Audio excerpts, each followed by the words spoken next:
আসসালামু আলাইকুম বন্ধুরা, কেমন আছো তোমরা সবাই? আশা করি তোমরা খুব খুব ভালো আছো। আলহামদুলিল্লাহ, আমিও ভালো আছি। আজ সকাল সকাল তোমাদের সামনে আমি হাসি মুখ নিয়ে চলে আসলাম। তো এখন টাটা, আবার ফিরে আসছি আমি একটু পরে। আজ সানডে, আমি সানডেতে একটু মজা করতে বেশি ভালোবাসি, কেননা ছুটির দিন তো একটু মনে হয় মজা করেই নিই। তো যাই হোক, আজকে আমি এটাকে কোলে নিয়ে নিলাম। এটা হলো আমাদের সুন্দরী। একে আমি অনেক ছোটোবেলা দিয়েই পুষছি, পুষে পুষে আমি একে এত বড় করেছি। অনেক ছোট, মানে এটুকু এটুকু এটুকু বলতে পারেন, পুষছি। তো এখন আমার ছোটো আম্মুর কোলে দেবো, দেখি আমার ছোটো আম্মুর রিয়াকশান কি হয়। ছোটো আম্মু, একে কোলে নাও তো। না না না, কোলে নিতেই হবে। না না না না, একে কোলে নিতেই হবে। আমি তোমাকে কোলে তুলেই দেবো, কোলে তুলেই দেবো।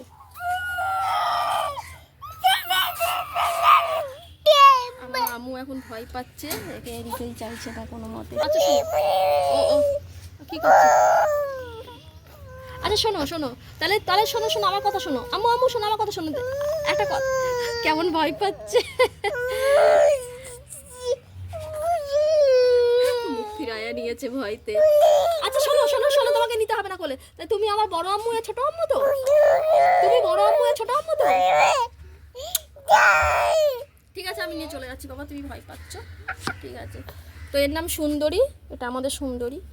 একে আমি আগে কত আদর করতাম, এখন আদর করার টাইমই পাই না। তাই আজকে রবিবার ছুটির দিন আমি ভাবলাম একটু করে সুন্দরীকে নিয়ে একটু টাইম কাটাই। আমার বড় আম্মু তো ভয় পাচ্ছে, কান্নাকাটি করছে, নিচ্ছে না। নাও নাও নাও, দুধ দিয়ে আগে নিলে হবে না, দুধ দিয়ে এরম এরম করলে হবে না, করে নিতে হবে। যা সুন্দরী, তুমি রুমে ঢুকে যাও তো, তুমি রুমে ঢুকে যাও। অনেক খেলু খেলু করেছো, এবার রুমে ঢুকে যাও। আমার সুন্দরীকে রুমে ঢুকিয়ে দিচ্ছি, এটা আমার সুন্দরীর রুম। যাও, চলে যাও। হ্যাঁ, এটা সুন্দরীর জন্য বানানো হয়েছে, এটা সুন্দরীর রুম।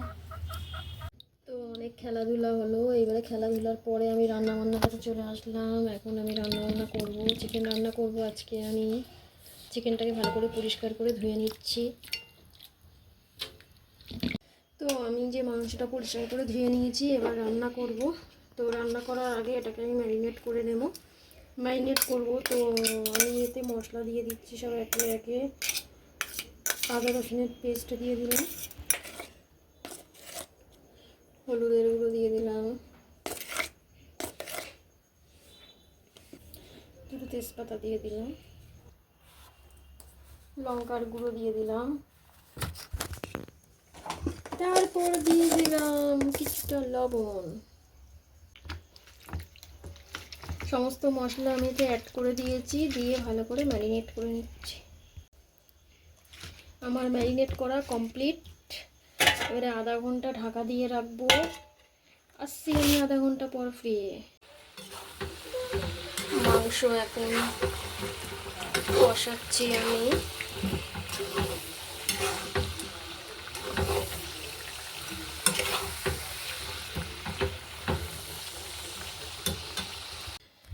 ফাইনালি আমার চিকেন রান্না কমপ্লিট। এখানে আছে চিকেন রান্না, কুমড়ো ভাজা, পটল ভাজা, আর এখানে টমেটো, পেঁয়াজ আর লেবু। তো এই হলো আজকের দুপুরের মেনু আমাদের। গুড ইভিনিং বন্ধুরা, এখন আমি একটু চিকেন পকোড়া বানাবো। এখন আমি দিয়ে দিলাম আদা রসুনের পেস্ট, এখানে আদা রসুনের পেস্ট দিয়ে দিলাম। তারপরে আমি দিয়ে দেবো লবণ কিছুটা, হলুদের গুঁড়ো দিয়ে দিলাম,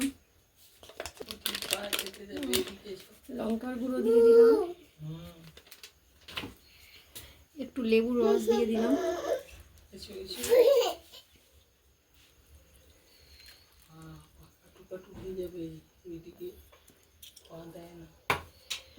গরম মশলার গুঁড়ো দিয়ে দিলাম। এবারে ভালো করে এটাকে ম্যারিনেট করে নিলাম। মশলা আমি এতে অ্যাড করলাম, এবারে আমি এটাকে ম্যারিনেট করে নিচ্ছি। এটা ম্যারিনেট করা হয়ে গেল, আমি আধা ঘন্টা এটাকে দিয়ে রাখবো। আধা ঘন্টা পর আমি ফিরে আসছি। একটা প্যান বসিয়ে দিলাম, প্যানের মধ্যে সর্ষের তেল দিয়ে দিলাম। তো আপনারা চাইলে সাদা তেলও ইউজ করতে পারেন, সাদা তেল দিয়েই বেশি ভালো হয়। তো আমার কাছে এখন সর্ষের তেল ছিল, তাই আমি সর্ষের তেল ব্যবহার করছি। ঘন্টা হয়ে গেছে, আমি এখন চিকেন পকোড়া বানাতে থাকবো। বেসন দিয়ে এখানে একটা ব্যাটার তৈরি করে নিয়েছি। একে একে আমি এই ব্যাটারে চিকেনটাকে লাগিয়ে নিচ্ছি, নিয়ে